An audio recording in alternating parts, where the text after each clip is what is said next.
네, 도로공사에 직접 고용을 요구하면서 시위를 이어왔던 요금 수납원 노조원들이 오늘 오전 경부고속도로 일부 차선을 점거하고 농성을 벌였습니다. 네, 도로공사와 노조원들의 입장차가 접점을 찾지 못하고 있는데요. 예. 오늘 이 시간 김성훈 변호사와 함께 관련 이야기 짚어보도록 하겠습니다. 안녕하세요. 네, 안녕하세요. 자, 오늘 고속도로 이용하신 분들은 좀 놀라셨을 수도 있겠는데 경부고속도로였습니다. 직접 고용을 요구하면서 시위를 이어왔던 요금 수납원 노조원들이 오늘 오전에 톨게이트 진입로 일부를 점거했다는데 네. 어떤 내용인지 다시 한번 짚어볼까요? 예. 네, 이 요금소 노동자들로 일단은 지칭을 하겠습니다. 예. 이분들은 원래는 도로공사의 정규직 직원분들이었습니다. 근데 이제 IMF 구제 금융 시절에 전후해가지고 공기업들의 구조조정이 단행이 되면서 그 하청업체로 자리를 옮기게 됐고요. 그랬군요. 원래는 정직원으로서 하던 업무를 하청업체로 직원을 옮긴 다음에 계속 하게 됐고, 예. 근데 실질적으로는 그 도로공사 측의 관리를 받았다라는 이유로 이 부분이 이제 직접 고용 의무가 있다라는 내용으로 소송을 제기를 했습니다.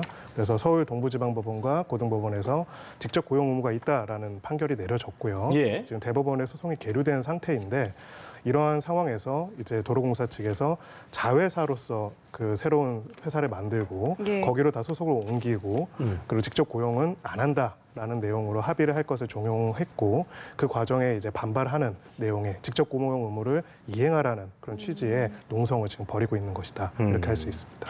공사에서는 지금 짚어주신 대로 자회사를 만들어서 고용을 하겠다. 그러니까 자회사 방식의 정규직 전환을 한다는 건데 네. 이거를 거부하는 이유가 또 있을 것 같은데요. 그러니까요. 네, 그러니까 사실 직접 고용을 왜 안 하는지를 먼저 물어보는 게 더 맞습니다. 그러니까 도로공사 측이에요. 지금 어떤 공식 입장은 아니지만 언론에 보도된 내용에 따르면은 요금 수납 업무를 향후 자동화할 가능성이 높기 때문에 직접 고용을 할 경우에는 도로공사가 부담이 된다라는 언급이 나와 있는 부분이 있습니다. 예. 즉 직접 고용 의무를 안 한다는 것은 사실상 요금소 노동자들에 대해서 향후에 구조조정 계획이 있다는 것이고요. 특정 기업이 구조조정을 하는 방안 중에 하나로서 이런 식으로 자회사를 설립하는 경우가 있습니다. 그 사업 부분 중에서 이제 성과가 안 나거나 구조조정에 예정된 사업 부분을 별도의 회사로 설립을 하고 구조조정이 필요한 노동자들을 그쪽으로 이직을 시키고 그렇게 되면은 이제 기존의 도로공사와 이 자회사는 원칙적으로는 별개의 법인이기 때문에 경영상 판단이라든지 긴급한 경영상 필요에 의한 해고 요건이 다르게 판단될 수 있지 않겠습니까? 그래서 결국은 자회사의 정규직 전환이라는 개념이 사실상 이제 구조조정이라는 하나의 큰 단계에서 만들어진 것이 아니냐. 노조 측에서는 지금 이렇게 바라보고 있다고 그 볼 수 있습니다. 명분상 굉장히 그럴싸해 보일 수 있지만 네. 이 자회사로 정규직화된다는 것은 이전에 용역업체로서 이게 하청으로 네. 갔던 것과 크게 다를 바가 없다는 그걸로 맞습니다. 이해하면 될까요? 그러니까 용역업체랑 주주가 다를 뿐이지, 그러니까 용역업체의 모회사가 도로공사가 아닌 것뿐이지 형태는 기본적으로 똑같다. 도로공사의 고용 의무가 없는 거는 마찬가지고요.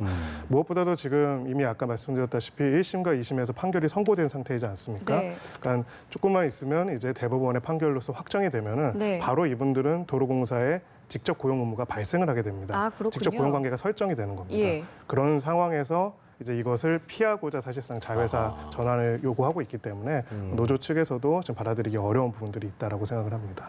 실제적으로 그렇다면은 그 여기서 분쟁이 해결되기 위해선 자회사로 정규직 그 고용을 하더라도 네. 원래 이제 직원분들께서 원했던 그 서비스 그런 질의 어떤 고용 어떤 형태를 해줘야 될 거 아니에요. 그게 네. 안 되는 한 이런 계속 그 부침은 계속 있겠네요.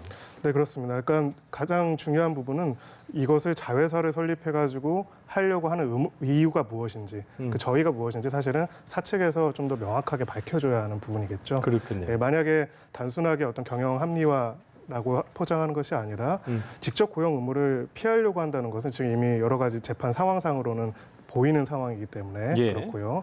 특히 이제 이 자회사로 전환되고 자회사로 이직하는 거에 대한 동의서를 받는 과정에서 그 내용이 일부 공개가 되었는데 직접 고용 의무로 판결이 확정이 되더라도 그 부분을 거절한다 뭐 이런 내용의 취지들이 포함되도록 각서처럼 마치 쓰도록 되어 있습니다. 예. 파견 근로자 등 보호에 관한 법률 제6조에 따르면은 직접 고용 의무가 면제될 수 있는 경우가 한 가지가 있어요. 그 경우는 이제 근로자가 직접 고용에 명백하게 반대 의사를 하는 경우에는 직접 고용 의무가 없다라는 내용이 있습니다. 아마 그것을 향후에 원용하고 싶어가지고 그런 내용을 벌인 걸로 보이는데요. 지금 직접 고용이 경제적으로 타당하냐 아니냐를 떠나가지고 법률적으로는 사실상 이제 1심과 2심에서 동일한 판단이 나와 있고 예. 또 파견법 위반에 대해서 최근에 대법원 판례 경향상으로도 2심의 판결이 확정될 가능성이 높은 상황에서 지금 상황에서 직접 고용 의무를 회피하고자 하는 방안이 아닌가 사실상 그렇게 보일 수밖에 없다고 생각합니다. 이게 지금 대법원에서 계류 중이라고 조금 전에 말씀해 주셨잖아요. 그렇습니다. 그러면 예. 선고 일자가 정해질수록 이게 조금 더 빨리 정리가 될 것 같은데 맞습니다. 언제쯤 이게 나오는 건가요? 네, 저희들도 사실 의뢰인분들한테 가장 많은 질문을 받는 게 예. 과연 대법원에 계류 중인 사건의 선고일자가 언제 정해질지에 대한 듣습니다. 그렇겠네요. 네, 대법원 같은 경우에는 사건이 워낙 많이 계류가 되어 있기 때문에 통상 이제 판결의 방향이 다 잡히고 판결문을 쓴 상태에서 선고기일을 통지를 하게 됩니다. 네. 그러니까 예를 들어서 몇 월 며칠로 미리 정해놓는 게 아니라 예를 들어서 당장 뭐 내일이라도 이제 일주일 후에 선고한다 통지가 올 수도 있는 거고요. 그렇군요. 아니면은 또 한 1년 동안 아무 통지가 없을 수도 있고요. 그래서 이제 이런 부분에 대해서 여러 가지 뭐 문제 제기들이 있고요. 근데 분명한 것은 지금 이것과 관련해서 굉장히 큰 사회적 갈등이 야기되고 있지 않습니까? 예. 예. 그런 상황에서 또 사측에서는 사실상 저희가 봤을 때는 판결 확정을 애정해서 이거를 피하기 위한 다른 조치를 하고 있다는 점에서 대법원에서 빠르게 결론을 내려주는 것이 사회적 갈등의 비용을 낮추는 효과가 있지 않을까 그렇게 생각을 합니다. 그렇겠네요. 좀 지켜봐야 되는 부분인 것 같고요. 네. 자, 주제를 좀 바꿔보겠습니다. 요즘 뭐 대한민국은 진짜 파업 중이라고 해도 과언이 아닐 만큼 네. 여기저기서 좀 파업이 이루어지고 있는데 공공부문 비정규직 노동자들이 어제부터 이제 총파업을 벌였고요. 이틀째를 맞아서 전국적으로 투쟁 대회를 진행하고 있습니다. 일단 시청자의 이해를 위해서 이번 비정규직 근로자들이 대거 거리에 나온 이유가 뭘까 다시 한번 좀 짚어볼까요? 네. 공공 부분 비정규직을 정규직으로 전환한다라는 것은 지금 현 정부의 중요한 공약 중에 하나였죠. 그렇죠. 그런 총론적인 공약을 밝혔고요. 그런데 현실에서 각 공공 부문의 사업장마다 정규직 전환의 속도는 기대하고 예상했던 것보다 굉장히 느리게 이루어지고 있습니다. 네네. 심지어 이제 한국도로공사 같은 공기업조차도 직접 고용 의무를 인정하는 대법원 판결 이제 고등법원 판결까지 나온 상황에서도 그래서 이행하지 않고 있고요.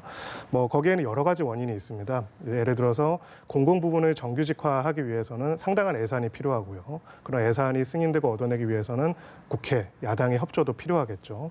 근데 뿐만 아니라 강론에서는 각 노동 부분마다 공공 부분마다 기존의 정규직 노동자들과의 갈등 문제들도 있습니다. 예. 이렇게 총론에서는 정규직화가 이야기가 됐지만은 수년 동안 크게 진척이 없는 상황에서 이제 사실상 지금 이 정부가 약속한 그 정규직화를 이행하라라고 하는 그런 강력한 주장을 담은 것이라고 볼 수가 있고요.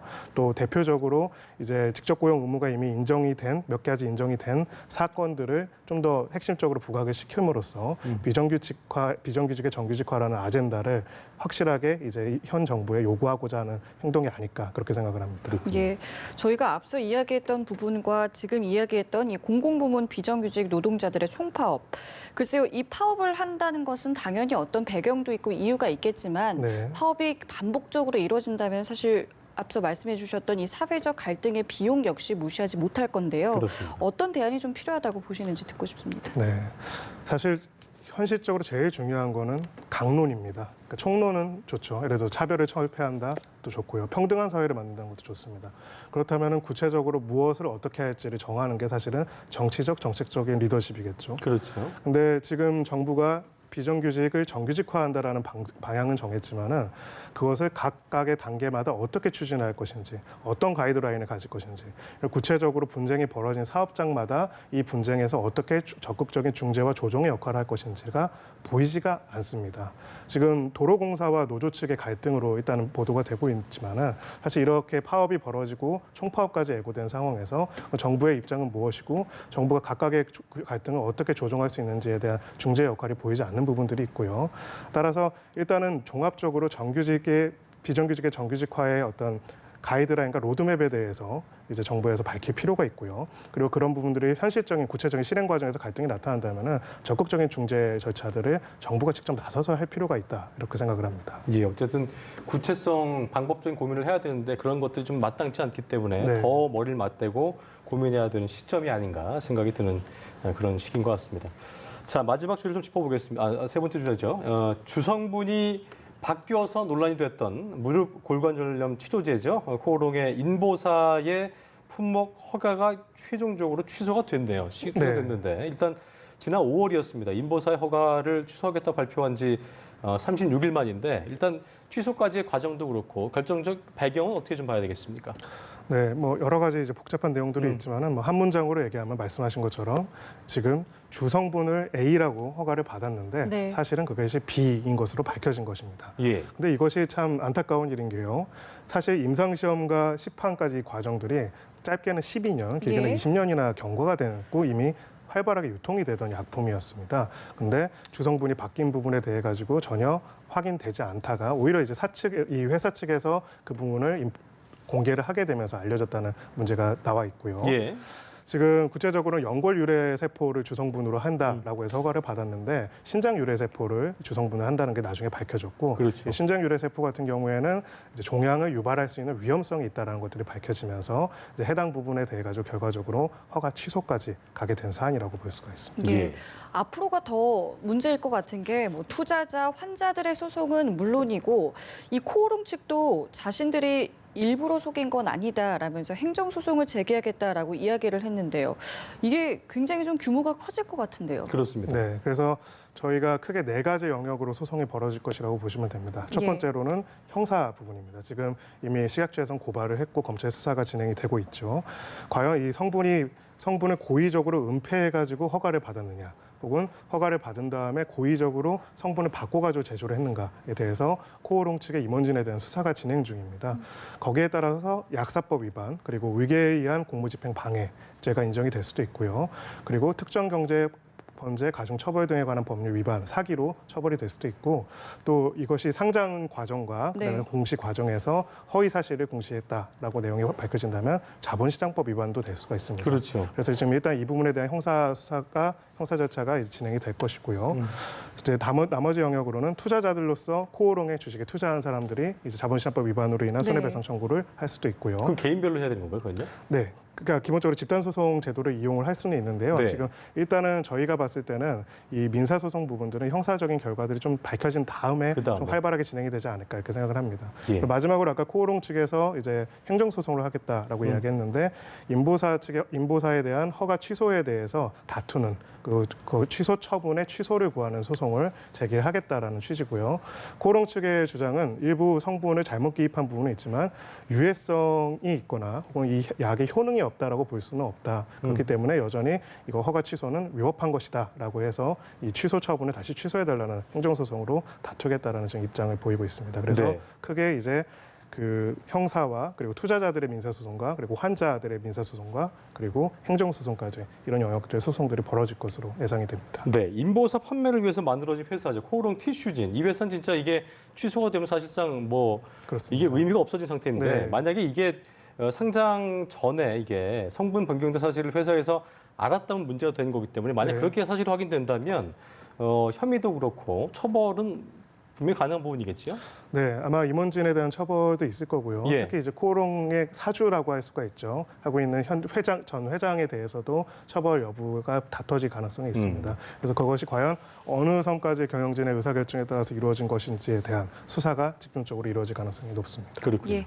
자, 저희 마지막 이슈입니다. 예. 이런 일이 있었습니다. 서울의 한 시내버스 운전기사 A씨가 만취 상태로 버스를 몰다가 경찰에 적발이 됐습니다. 근데 이 적발이 된 게 승객의 신고로 이제 예. 적발이 됐습니다. 어떻게 이런 일이 있었는지 그리고 대중교통 운전자들은 지금 적발을 어떻게 하고 있는지도 좀 궁금한데요. 네, 이런 경우들이 그전에도 종종 있었고요. 물론 이 정도로 만취 상태에서 서울 시내를 운전하는 경우는 흔치 않았지만 예. 그래서 이런 경우에 사실 대규모 인명 피해가 그럼요. 발생할 수도 심각한 있던 거죠. 사안이지 않습니까? 그래서 여기에 대해서는 여객자동차 운수사업법이 이제 법령이 개정이 돼서 이 운수사업자 회사 측에서 기사들이 운전을 하기 전에 기사님들이 음주 측정을 하고 확인을 해서 음주운전이 아닌지를 확인해서 운전할 수 하도록 하는 의무 조항이 새롭게 개정이 돼서 신설이 됐습니다. 여객자동차 운수사업법 21조 제12항에 규정을 하고 있고요. 그리고 이것을 위반했을 경우에는 위반해서 검사를 안 했거나 혹은 검사를 음주를 알면서도 운행하게 했을 경우에는 이제 법령상으로는 최고 이제 그 면허 취소까지도 가능하도록 규정을 하고 있습니다. 근데 지금 사실관계 파악된 내용을 보면은 해당 기사 같은 경우에는 음주 측정을 거부했는데도 운전을 했다고 합니다. 사실 음주 측정을 거부했다는 거는 굉장히 문제가 있는 그렇죠. 거고요.